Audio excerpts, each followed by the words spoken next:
ses origines, son histoire personnelle, le lieu où il habite. Nous voulons parler à tous ceux pour lesquels le mot « République » signifie le refus de la mise en scène de l'impuissance de la politique telle que les Français l'ont vue hier soir à la télévision. Nous voulons la République et la démocratie parce qu'elles sont complémentaires et indissociables. Est-ce à dire que rien ne soit changé? Bien sûr que non. Notre République ne pourra plus être celle de Jules Ferry, de Jean Moulin ou du général de Gaulle. C'est la tâche qui nous attend, mes chers amis. Donner aux valeurs et aux principes républicains une expression nouvelle. Sur le socle à partir duquel la République a pris son élan, édifier une République neuve, en gardant les yeux grands ouverts sur le monde tel qu'il est. Parce que nous ne pouvons pas déterminer notre politique, décider de nos impôts, élaborer nos lois sans tenir compte de ce que font les autres. Je veux en finir avec un débat politique français, si excessivement hexagonal, de refaire une famille autour de l'idée de la République, rassembler les républicains, reconstruire une formation politique à l'image de la République, où on ne découperait pas la société en tranches, en classes, en communautés, et pas davantage un parti en une mosaïque de tribus ennemies les unes des autres. Ça ne sera pas simple dans une époque où l'addition des crises et des malaises a radicalisé les positions et durci les antagonismes. Peut-être serait-il plus facile de lancer dès à présent la campagne des présidentielles et d'ouvrir les primaires en sautant l'étape de la reconstruction d'une grande formation politique républicaine. Je vous le dis avec toute l'expérience qui est la mienne, ce serait se résigner à bâtir sur un champ de ruines, car c'est l'issue fatale à laquelle serait condamnée notre famille politique déchirée par des ambitions contradictoires. Mais qui peut croire que nous ne le payerions pas un jour? Quel enthousiasme pour les campagnes à venir pourrait bien être de toutes les rancœurs que nourrirait un tel abandon. À ceux qui ce soir attendraient que je dévoile mes intentions pour l'élection présidentielle de 2017, je veux dire chaque chose en son temps. Pour notre famille politique, une histoire s'achève, une autre commence. Prenons le temps d'écrire cette nouvelle histoire ensemble, sans exclure personne. D'abord, faire émerger la grande force républicaine qui soit capable d'opposer un refus déterminé aux dérives qui entraînent notre pays vers quelque chose qui ne lui ressemble pas. Ensuite, trancher ensemble les grandes questions laissées depuis trop longtemps en suspens. Je veux parler de ce que nous voulons faire de notre pacte national et de notre pacte social. Quand la mondialisation bouleverse tout et quand le chômage ravage nos territoires et mine nos comptes publics. C'est sur ce projet commun que nous opérerons le plus large rassemblement. Personne n'y parviendra sans le concours de tous. Dans la politique que nous allons bâtir ensemble, chacun saura qu'il est plus intelligent avec les autres que tout seul.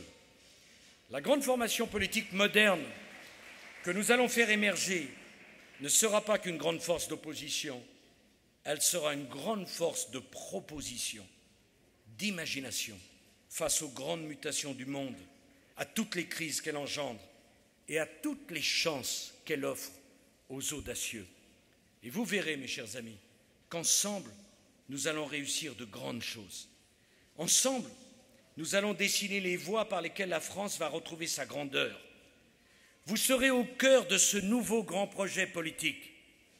Vous en serez le moteur, vous en serez la première expression. C'est pour cela que je suis candidat à la présidence de notre famille politique.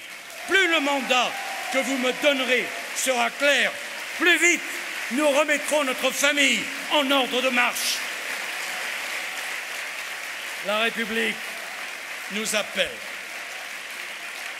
Chacun a appris à l'école à reconnaître ses héros et ses visages.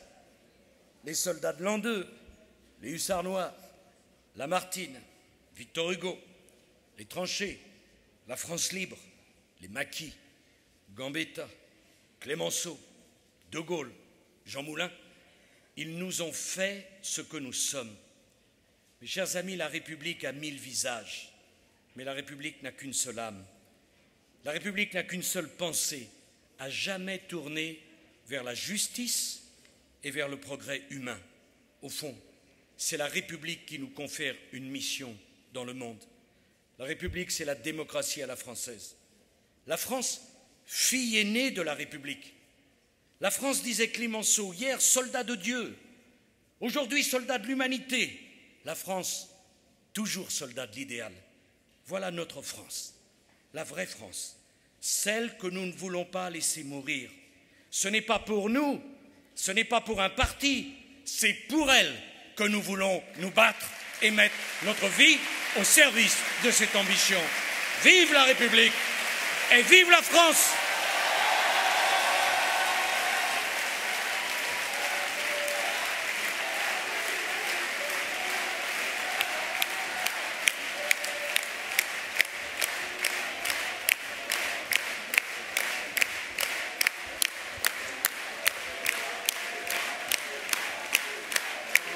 Je veux remercier, d'abord vous remercier vous, mais je veux remercier ceux qui ont organisé ce rassemblement. Nathalie Kosciusko-Morizet, Philippe Goujon, Claude Boasguel et toute leur équipe. Je veux dire à tous ceux qui sont ici, qui ont appelé à voter pour moi ou qui ne l'ont pas fait, que je suis touché de leur présence, que dans ma famille, je n'ai que des amis, éventuellement des concurrents et jamais d'adversaires, que leur présence nous honore et nous permettra d'envisager l'avenir avec optimisme.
Je veux dire un mot particulièrement affectueux pour une grande dame qui a consacré sa vie au service de la France, Bernadette Chirac.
Tu pourrais me prendre une photo, s'il te plaît?